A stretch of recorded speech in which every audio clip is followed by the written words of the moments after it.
स्वागत है मित्रों हमारे चैनल पे सफलता क्लासेस। भारत के इतिहास हम लोगों ने शुरू किया था। पहला सिंधु घाटी की सभ्यता, पहला वीडियो आप लोग देख सकते हैं। दूसरे में वैदिक सभ्यता, दूसरा वीडियो देख सकते हैं। और तीसरा टॉपिक जो है जैन धर्म। इसी तरह से हम लोग आगे एक टॉपिक पर बढ़ते चलेंगे।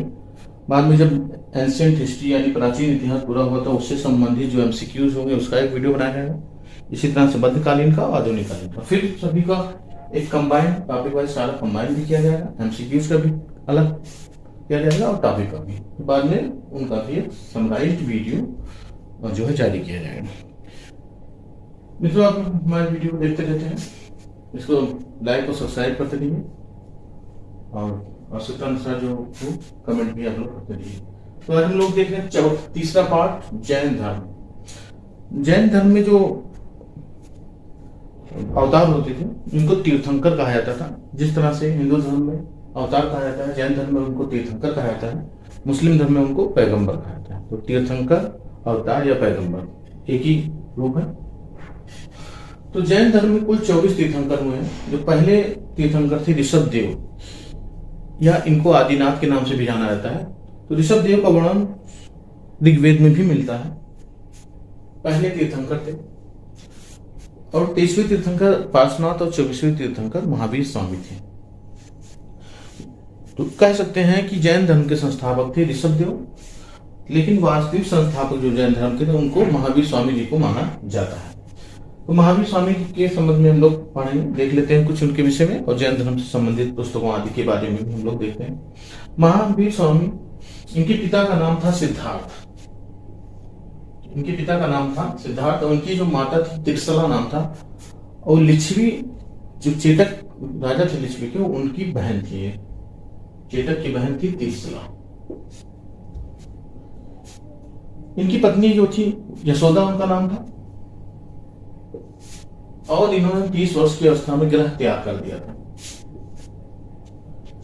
इनकी जो मृत्यु हुई थी, जन्म इनका हुआ था, देख लेते हैं जन्म और मृत्यु दोनों चीज। तो जन्म देख लेते हैं इनका हुआ था, वज्जी संघ का गणतंत्र था वैशाली, उसी में कुंडग्राम, वैशाली के पास ही कुंडग्राम में इनका जन्म हुआ था 540 BCE में। कहा जन्म हुआ था? 540 BCE में, यानी ईसा पूर्व 540 ईस्वी में वैशाली के पास कुंडग्राम में हुआ था। वैशाली को क्या था उसमें महाजनपद, जो हम पढ़ाएंगे तो उसमें देखेंगे महाजनपद, उसमें वज्जी संघ आएगा। गणतंत्र थे, वज्जी संघ का गणतंत्र था वैशाली। 30 वर्ष की अवस्था में इन्होंने ग्रह त्याग कर दिया और इनकी मृत्यु पावापुरी राजगृह के पास पावापुरी में 468 BCE में ईसा पूर्व हो गया था। यानी इनकी जो कुल अवधि रही, जीवन काल रहा, वो 72 वर्ष का जीवन काल इनका रहा। तो पूछा गया प्रश्न है, जन्म कहाँ हुआ था? कुंडग्राम में। मृत्यु कहाँ हुई थी? पावापुरी में। ठीक, इनकी माता किस कुल से वंश से संबंधित थी? तो ये त्रिशला की चेटक की बहन थी। ठीक है। और ये इनके पिता का नाम सिद्धार्थ, ये सब पूछा गया प्रश्न है। 23वें तीर्थंकर को भी पूछा गया, इसलिए इसको हमने दिखा दिया। 24वां तो सभी जानते हैं, लेकिन 23वां पूछा गया प्रश्न है, इसलिए 30वें को हमने बताया है। इनके हम जो है चिन्ह भी देखेंगे, इनके प्रतीक क्या है। जैसे महावीर स्वामी का जो प्रतीक है सिंह है, और पार्श्वनाथ का जो है सर्प का फन है। ठीक, ऋषभ देव का मैल या ऋषभ है। ठीक है। अब हम देखते हैं, इन्होंने जो है 12 वर्ष तक कठोर तपस्या किया और ज्ञान प्राप्ति, या इसका जो विवरण मिलता है वो कल्पसूत्र में और आचरांग सूत्र में मिलता है। कल्पसूत्र और आचरांग सूत्र, ये जो आचरांग सूत्र है इसमें जैन धर्म के सभी तीर्थंकरों का विवरण है, उनके जीवन काल की व्यवस्था, उनकी जीवनी का वर्णन हमको आचरांग सूत्र में मिल जाता है। कल्पसूत्र और आचरांग सूत्र में ज्ञान प्राप्ति के बाद 12 वर्ष के बाद एक कैवल्य कह रहा है। क्या कह रहा है? कैवल्य। ठीक है। इनको ज्ञान कहाँ प्राप्त हुआ था? तो ज्ञान इनको जंभिक ग्राम के पास हुआ था, जो कि ऋजुपालिका नदी के पास स्थित था। जंभिक ग्राम, ये पूछा गया प्रश्न है। जंभिक ग्राम ऋजुपालिका नदी के किनारे, यानी नदी किस नदी किनारे पर ज्ञान प्राप्त हुआ था? ऋजुपालिका नदी किनारे। और किस ग्राम में? तो जंभिक ग्राम में प्राप्त हुआ था। इंपॉर्टेंट जिन्हें टिक किया जाता है, सभी प्रश्न पूछे गए हैं। और आगे भी पूछे जाने की संभावना है। इनको किन किन नामों से पुकारा जाता है? जब इनको ज्ञान प्राप्ति हो गई तो इनको एक तो कैवल्य यानी ज्ञान प्राप्त को जैन धर्म में कैवल्य कहा जाता है, तो इनको कैवलिन कहा गया है। क्या कहा गया? कैवलिन। कैवलिन। जिस तरह से मोक्ष प्राप्ति होती है हिंदू धर्म में, उसी तरह से जैन धर्म में जन्म मृत्यु के चक्कर से छुटकारा मिलना ही कहलाता है कैवलिन। जिन भी कहलाए, विजिजिन मतलब होता है विजेता। इनको जिन भी कहा गया। निर्ग्रंथ यानी बंधन मुक्त हो गए, इनको निर्ग्रंथ भी कहा गया है, बंधन मुक्त। और महावीर भी कहा गया है यानी वीर। अरहत कहा गया यानी योग्य, और अरिहंत भी इनको कहा गया है। आज ये नामों से इनको बुलाया जाता है। अब हम देखते हैं इनके जो पहले शिष्य थे। तो इनके जो पहले शिष्य थे वो इनके ही दामाद थे जामाली। इनके ये पूछा गया प्रश्न ये भी है, इनके दामाद जामाली जो है इनके पहले शिष्य थे। इनके जो उद्देश्य जो दिए गए हैं वो किस भाषा में दिए गए भी पूछा गया, तो अर्धमागधी भाषा में दिया गया है। इसमें अर्धमागधी भाषा में इनका जो उद्देश्य है वो दिया गया है। पूछा गया प्रश्न है। जैन धर्म के 3 रत्न है प्रमुख, सम्यक ज्ञान, सम्यक दर्शन और सम्यक आचरण। महत्वपूर्ण है। 3 रत्न पूछा गया, 4 ऑप्शन दिए रहते हैं, इसमें से कौन सा 3 रत्न में नहीं है? सम्यक ज्ञान, सम्यक दर्शन और सम्यक आचरण। सम्यक ज्ञान, सम्यक दर्शन, सम्यक आचरण। इसी तरह से जैन धर्म में 5 महाव्रत।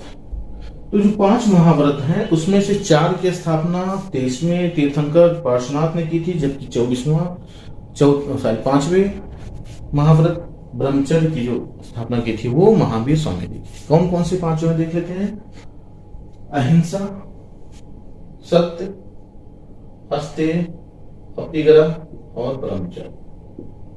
तो अहिंसा, सत्य, अस्तेय, अपरिग्रह यानी अहिंसा, किसी जीव जंतु मानव पे हिंसा न किया जाए, सदा सत्य बोला जाए, चोरी न किया जाए और धन का अतिरिक्त संग्रह न किया जाए। अपरिग्रह यानी धन का अतिरिक्त संग्रह न किया जाए, जितनी आवश्यकता है उतना ही पास रखा जाए।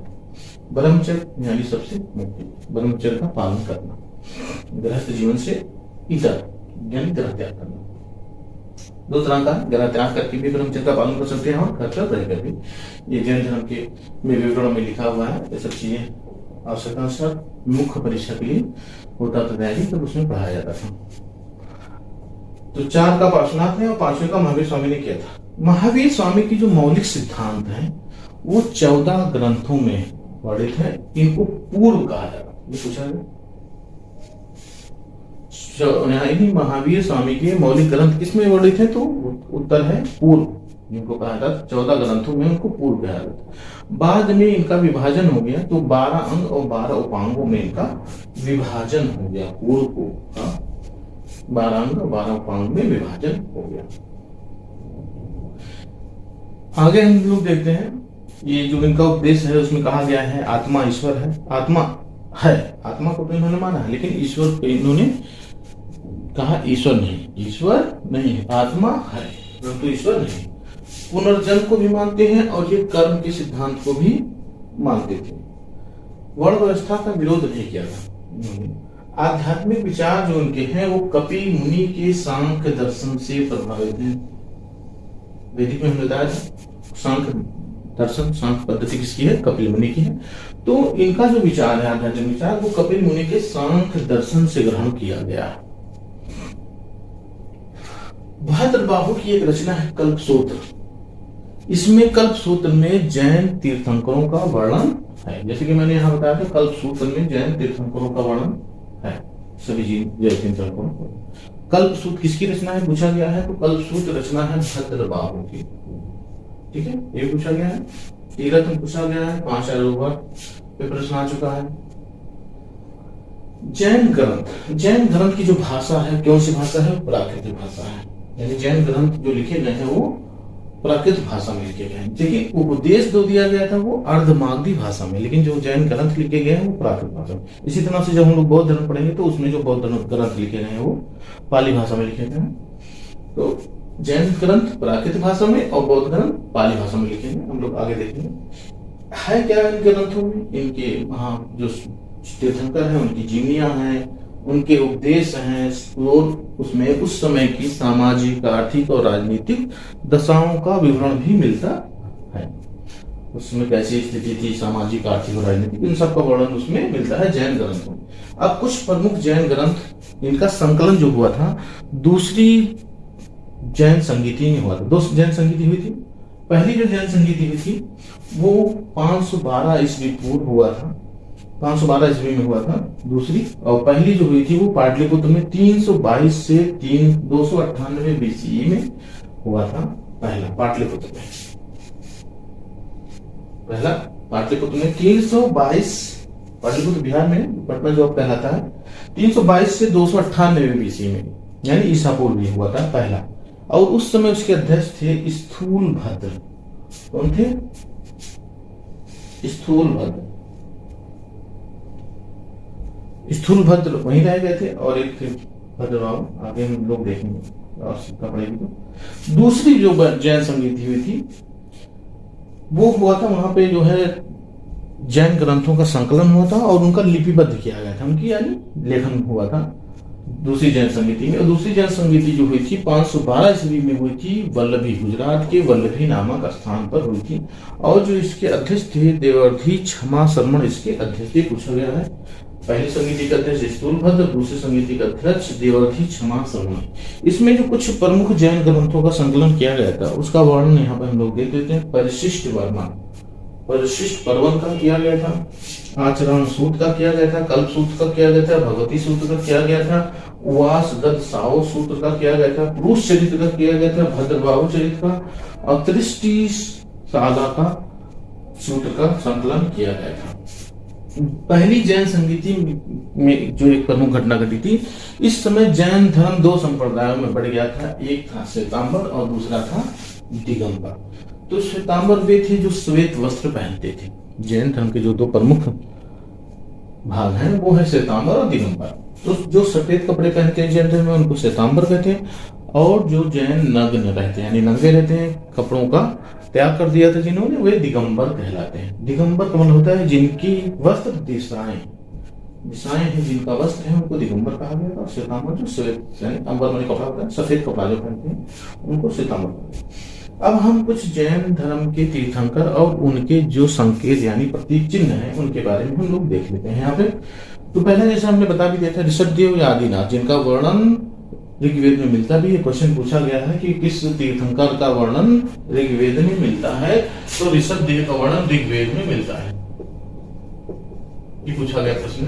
ठीक है, तो ऋग्वेद में जो वर्णित है आदिनाथ या ऋषभदेव, इनका जो चिन्ह है यानी प्रतीक चिन्ह जो है वृषभ। ठीक है, दूसरे एक अजितनाथ है, इनका भी पूछा गया प्रश्न है, ये मिलान करने के लिए भी आ चुका है। तीर्थंकर और उनके चिन्ह या प्रतीक। अजितनाथ का हाथी महत्वपूर्ण है, पूछा गया है। अजितनाथ का ऋषभदेव का भी पूछा गया है। शांतिनाथ का हिरण, पार्श्वनाथ का सर्पफण, महावीर स्वामी का सिंह। जैसा कि हमने बताया, महावीर स्वामी का सिंह, पार्श्वनाथ का सर्पफण, शांतिनाथ का हिरण है, अजितनाथ का हाथी, और ऋषभदेव का है वृषभ। ये इस तरह से हम लोगों ने देखा जैन धर्म को उन लोगों ने कंप्लीट किया है। अगला वीडियो में हम लोग देखेंगे बौद्ध धर्म से संबंधित प्रश्नों को। आप लोग लाइक और सब्सक्राइब करना न भूलें।